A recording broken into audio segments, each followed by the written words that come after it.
Pertama-tama saya menyampaikan permohonan maaf yang sebesar-besarnya, terutama pada guru-guru saya, Prof. Jimli, Prof. Yudi Latif, dan kawan-kawan semua terlambat hadir karena baru semalam kembali dari ibu kota kita yang baru, IKN. Saudara sekalian, seminar hari ini tentu saja akan menjadi salah satu rekomendasi kami selaku MPR periode 2029-2024. Ini agak hang mas ini. Yang saya harapkan kita menghasilkan beberapa kesimpulan.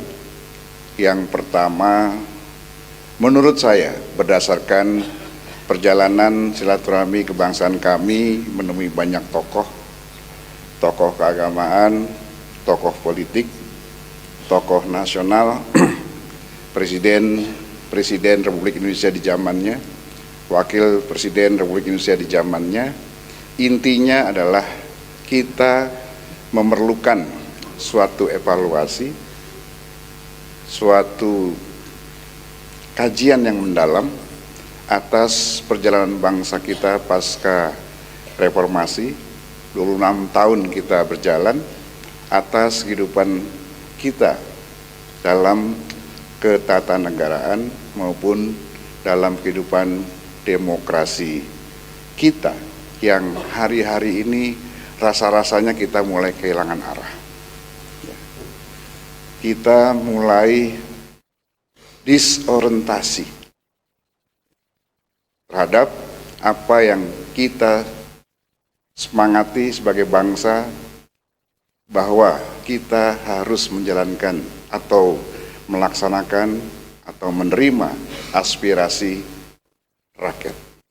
Tapi dalam perjalanan ternyata ada distorsi antara aspirasi rakyat dengan praktik kekuasaan kita hari ini. Itu saja, bukan memanas-manasi, tapi ini adalah tugas kita semua. Bismillahirrahmanirrahim. Assalamualaikum warahmatullahi wabarakatuh. Selamat pagi, salam sejahtera untuk kita semua. Shalom, Om Swastiastu, Namo Buddhaya, salam kebajikan. Yang saya hormati para pimpinan MPR yang hadir, ada Prof. Fadel, Prof. Kiai Hidayat Nur Wahid, dan lain-lain, pimpinan fraksi dan kelompok DPD. Terima kasih atas kehadirannya. Ini adalah perjalanan kita di ujung masa jabatan. Mari kita tunjukkan bahwa kita selama 5 tahun memiliki tanggung jawab yang besar atas kehidupan bangsa kita dalam beberapa tahun yang akan datang. Para pimpinan dan alat kelengkapan MPR, pimpinan dan anggota Komisi Kajian Ketatanegaraan, para narasumber dan moderator, segenap sivitas akademika, dan para tamu hadirin yang berbahagia, termasuk para dosen dan mahasiswa yang hadir pada hari ini dari 13 kampus se-Jabodetabek. Saudara-saudara, termasuk yang beruntung bisa masuk ke ruangan ini tanpa melalui brikade di gerbang MPR, karena memang kami undang untuk menerima banyak masukan. Mudah-mudahan masih banyak mahasiswa-mahasiswa lain yang peduli terhadap kehidupan kebangsaan kita. Saya hari-hari ini rasanya makin kesini makin jarang mendengar mahasiswa-mahasiswa kita kembali melakukan posisinya sebagai pilar demokrasi, yaitu melakukan kritik-kritik yang membangun bagi bangsa ini. Saudara sekalian, pertama-tama tentu kita panjatkan puji syukur kepada Allah Subhanahu wa taala bahwa kita pada hari ini masih diberikan kesehatan, ya, dan kebahagiaan sehingga kita bisa bertemu dalam rangka seminar nasional dalam rangka peringatan Hari Konstitusi yang mengusung tema cukup ngeri-ngeri sedap juga ini, tapi tergantung hasilnya nanti. Refleksi ketatanegaraan Qovadis MPR Republik Indonesia. Mengapa kita mengambil tema ini? Karena kita sesungguhnya hari ini, diakui atau tidak, berada dalam persimpangan jalan atas pilihan-pilihan kehidupan ketatanegaraan maupun demokrasi kita dalam lompatan 5, 10, 20, 50 tahun yang akan datang. Apakah kita hari ini sudah on the track sebagaimana dicita-citakan oleh para pendiri bangsa, jalan di tempat, atau justru kita mengalami kemunduran? Itulah jawaban yang harus kita seminarkan, diskusikan hari ini melalui pembicara-pembicara yang luar biasa. Ada Prof. Jimli, Prof. Yudi Latif, dan seterusnya. Saudara sekalian, mengawali sambutan ini saya ingin mengajak saudara-saudara semua untuk sejenak menengok sejarah perjalanan konstitusi di tanah air kita, untuk menyegarkan memori kolektif kita. Hari ini 79 tahun yang lalu, Panitia Persiapan Kemerdekaan Indonesia atau PPKI menyelenggarakan sidang pertama untuk pertama kalinya dan mengesahkan Undang-Undang Dasar 1945 sebagai konstitusi negara. Proses pengesahan dilaksanakan dalam sidang yang berlangsung singkat sekitar 2 jam. Tapi ini masih kalah sama di DPR. Bisa lebih cepat lagi. Memang sebelumnya PPKI telah mendapatkan naskah rancangan hukum dasar yang telah disiapkan oleh BPU KI, sehingga perubahan yang dilakukan tidak terlalu besar. Namun patut kita catat bersama bahwa selain ketersediaan draft rumusan naskah Undang-Undang Dasar, faktor lain yang mendorong cepatnya proses pengesahan Undang-Undang Dasar 1945 tersebut sebagai konstitusi negara adalah adanya semangat persatuan untuk segera membentuk konstitusi negara. Semangat kebersamaan inilah yang mewujudkan sikap penerimaan terhadap keberagaman, penghormatan terhadap minoritas, dan kebesaran hati mayoritas untuk merangkul seluruh elemen. Meskipun dirumuskan dalam kondisi kedaruratan dan dengan segala keterbatasan sumber daya, namun Undang-Undang Dasar 1945 tersebut sangat mewakili jiwa bangsa pada masanya, yang mendambakan hadirnya negara yang merdeka, bersatu, berdaulat, adil, dan makmur. Lebih dari itu, Undang-Undang Dasar 1945 dalam narasi pembukaannya juga merumuskan cita-cita negara kita yang visioner, jauh melampaui zamannya, sehingga masih sangat relevan dan kontekstual hingga sekarang, yaitu melindungi segenap bangsa Indonesia dan seluruh tumpah darah Indonesia, memajukan kesejahteraan umum, mencerdaskan kehidupan bangsa, dan ikut melaksanakan ketertiban dunia yang berdasarkan kemerdekaan, perdamaian abadi, dan keadilan sosial. Saudara-saudara sekalian, sejak awal kelahirannya Undang-Undang Dasar 1945 memang dimaksudkan sebagai Undang-Undang Dasar sementara, dengan desain sebagai undang-undang darurat yang bersifat sementara.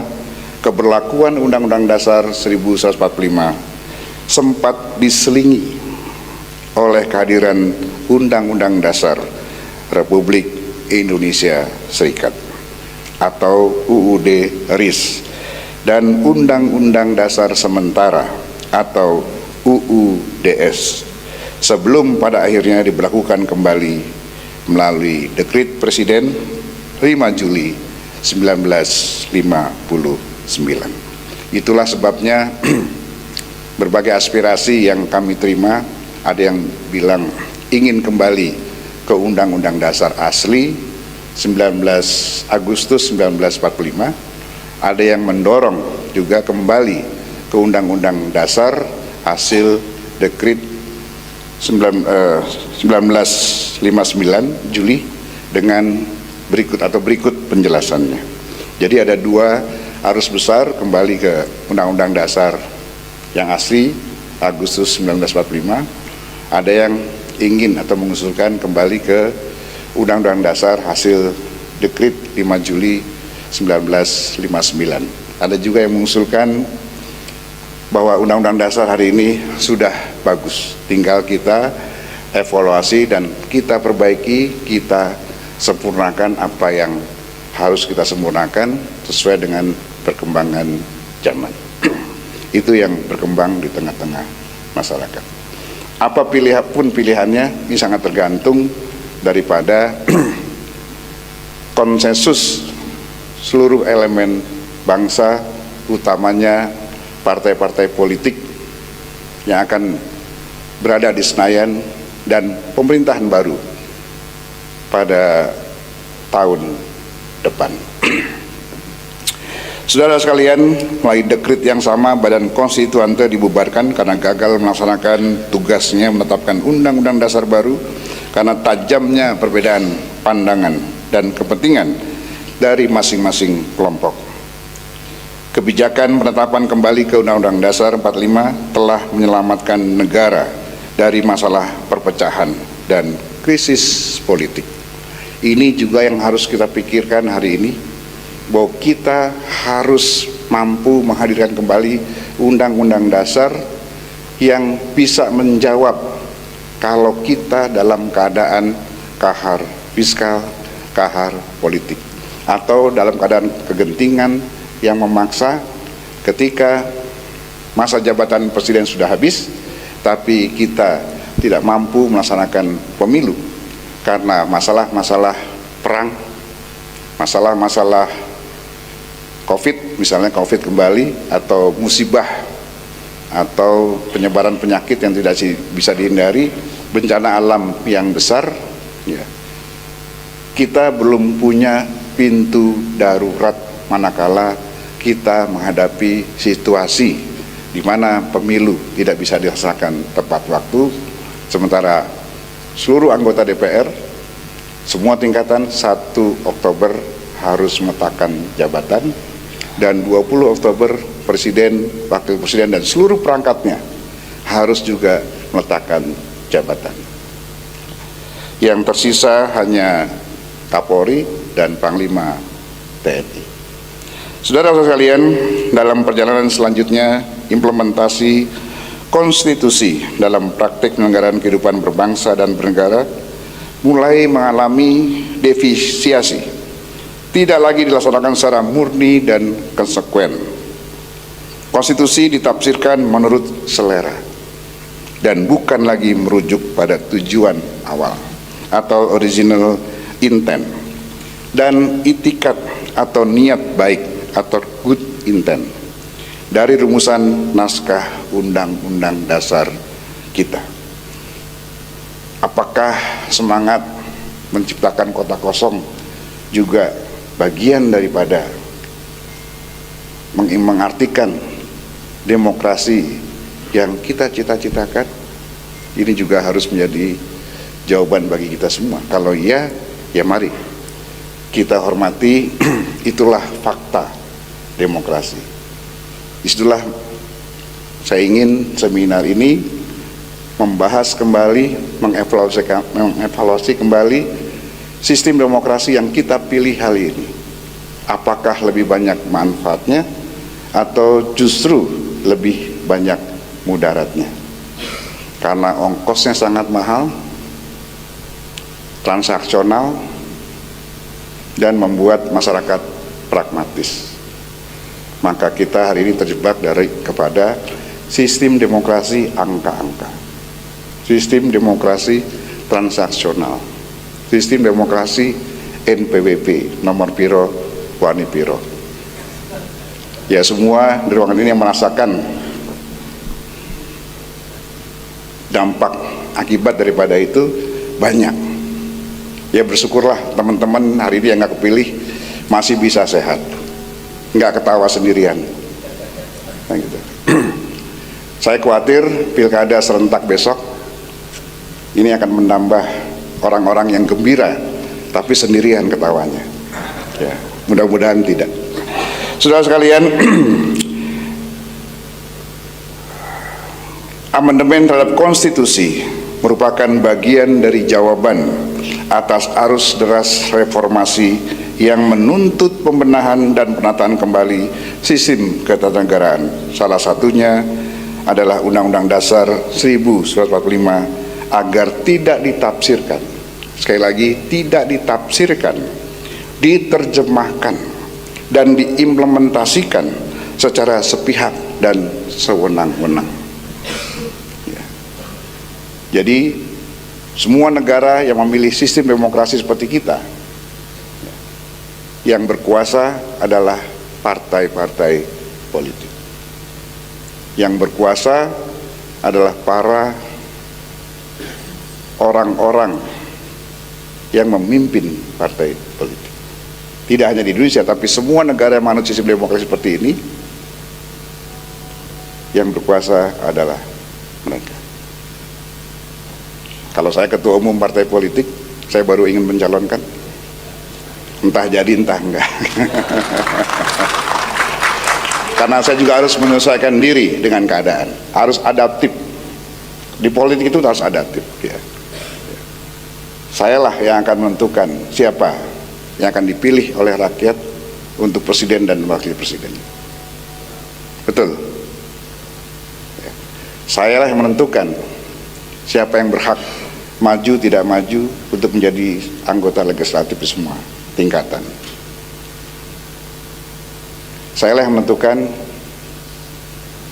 nanti mengusulkan menteri-menteri yang akan menjadi pembantu presiden sesuai dengan kapasitas atau tidak. Karena faktanya pasca reformasi banyak menteri-menteri yang diakomodir bukan berdasarkan kapasitas dan kapabilitasnya, tapi berdasarkan keharusan mengakomodir, betul, yaitu fakta kehidupan demokrasi yang kita jalani hari ini. Power sharing. Nah, lalu bagaimana jalan keluarnya? Ya kita pikirkan hari ini. Kita pikirkan jalan keluarnya. Apakah tim demokrasi kita hari ini itu lebih banyak manfaatnya atau lebih banyak mudaratnya? Karena para bangsa kita sebenarnya sudah menyiapkan pilihan sistem demokrasi yang sesuai dengan jati diri bangsa kita, yaitu tertuang dalam sila keempat. Tapi ya itu tadi,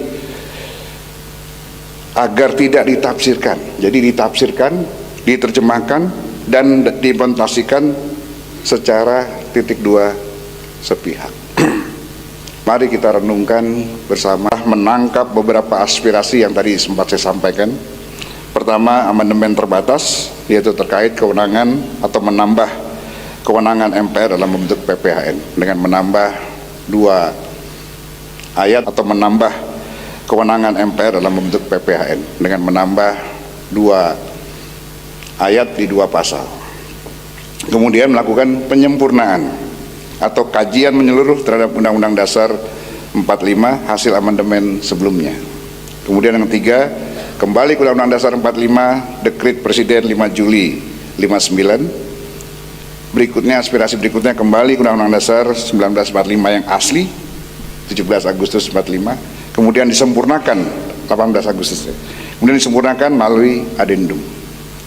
Kemudian yang terakhir, Undang-Undang hari ini sudah baik dan tidak perlu diamandemen. Jadi ada 5 arus besar di tengah-tengah masyarakat yang menginginkan perubahan atau tidak ada perubahan di amandemen di Undang-Undang Dasar kita.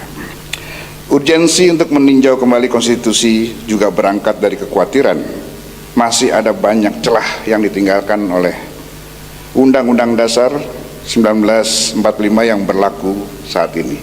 Misalnya, ketika saya jelaskan, ketika terjadi suatu peristiwa keadaan genting memaksa penundaan pemilu karena sesuatu dan lain hal, bencana alam besar, pandemi, kemudian perang dan seterusnya yang mengakibatkan kevakuman kekuasaan.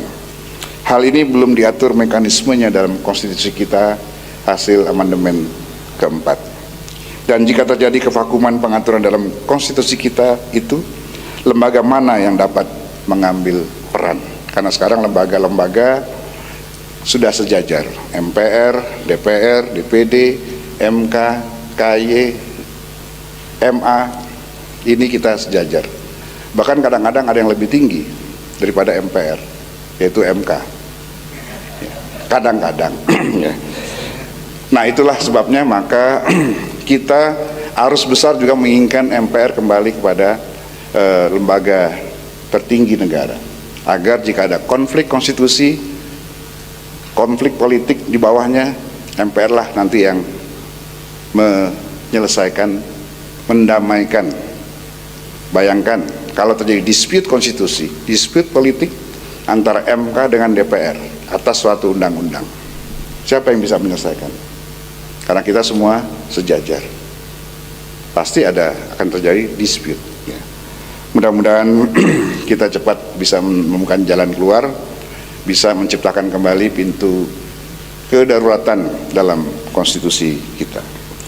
Saudara-saudara sekalian, selain itu masih ada beberapa perdebatan mengenai persoalan kewenangan lembaga negara. Misalnya setelah perubahan Undang-Undang Dasar, apakah MPR masih memiliki kewenangan untuk melahirkan ketetapan yang bersifat pengaturan? Faktanya tidak. Kita kalah dengan surat edaran SMA. Lebih sakti surat edaran MA dibanding surat edaran MPR. Karena apa? Karena ada konsekuensi hukumnya. Kalau MPR nggak ada konsekuensi hukumnya, karena kita hanya bisa mengeluarkan surat keputusan yang sifatnya tidak regeling, ya, tidak pengaturan. Gitu. Ya. Nah, saudara-saudara sekalian, itulah yang harus kita diskusikan, bicarakan, dan kita cari jalan keluarnya. Berbagai kondisi di atas penting untuk kita pikirkan dan diskusikan bersama demi menjaga keselamatan dan keutuhan kita sebagai bangsa dan negara. Idealnya Undang-Undang Dasar 1945 harus dapat memberikan jalan keluar secara konstitusional untuk mengatasi berbagai kebuntuan ketatanegaraan atau constitutional deadlock. Saya percaya dan yakin Prof. Jimli, Prof. Yudi Latif, dan saudara-saudara semua yang ada di sini akan mampu melahirkan pikiran-pikiran dalam menciptakan pintu darurat dalam konstitusi kita yang hari ini mungkin tidak pernah kita khawatirkan, tapi suatu saat nanti kita akan menghadapi suatu situasi yang akan menghadapi kebuntuan politik. Syukur pandemi COVID kemarin jauh-jauh hari, coba kalau pandeminya menjelang pemilu, pasti kita akan mengalami dispute konstitusi, dispute politik. Saudara-saudara, demikianlah beberapa hal yang dapat saya sampaikan. Ya, kabar gembiranya adalah bahwa MPR masih memiliki kewenangan konstitusional tertinggi hari ini dalam hal mengubah dan menetapkan Undang-Undang Dasar, termasuk memberikan putusan akhir. Ingat ya, putusan akhir proses pemakzulan atau impeachment terhadap presiden dan wakil presiden. Supaya jangan salah, MPR nggak bisa sadesaknya mengimpeach, tapi harus ada prosesnya di DPR dulu, diuji lagi di MK. Kalau MK sepakat dengan DPR, barulah masuk ke ranah MPR untuk proses impeachment. Saudara sekalian, demikianlah beberapa hal yang dapat saya sampaikan. Lebih dan kurangnya saya mohon maaf, dan saya berharap bahwa hari ini akan melahirkan pikiran-pikiran yang bernas, cerdas, dan terginas ya, untuk kita mampu menciptakan jalan bagi bangsa kita ke depan ya, tanpa ada lagi yang kita khawatirkan. Sudah kita siapkan karpet merahnya jika kita menghadapi berbagai persoalan-persoalan kebangsaan. Dengan mengucapkan Bismillahirrahmanirrahim, dengan ini Seminar Nasional Hari Konstitusi secara resmi saya buka. Wabillahi taufiq wal hidayah. Wassalamualaikum warahmatullahi wabarakatuh.